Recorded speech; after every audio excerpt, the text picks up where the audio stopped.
तर आज शौर्याच्या टिफिनसाठी बनवली मी भेंडीची सुकी भाजी आणि त्यासोबत गरमागरम चपाती।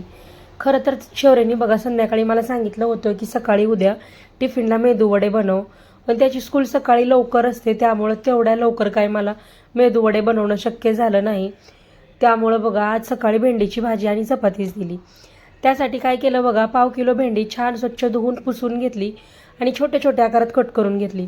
त्यानंतर एका कढईमध्ये तेल टाकलं, थोडेसे जिरे, मोहरी, कढीपत्ता टाकला, ठेचलेला लसूण घातला, छान फ्राय केला। त्यानंतर बघा कट करून घेतलेली भेंडी घातली। भेंडी 1 ते 2 मिनिटांसाठी छान अशी परतून घेतली। त्यानंतर यामध्ये चवीपुरतं मीठ टाकलं, अगदी थोडंसं लाल तिखट घातलं, अगदी थोडीशी हळद घातली आणि 2 ते 3 चमचे शेंगदाण्याचं कूट घातलं।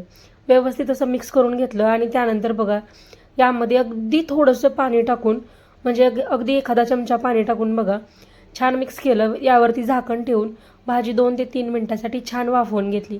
इथं तयार आहे आपली मस्त अशी झटपट अगदी कमी मसाल्यातली भेंडीची सुकी भाजी।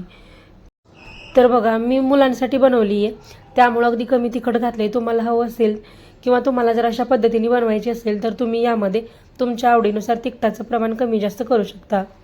चला मग आता रेसिपी आवडली असेल तर पटकन चॅनलला सबस्क्राईब सुद्धा करून घ्या।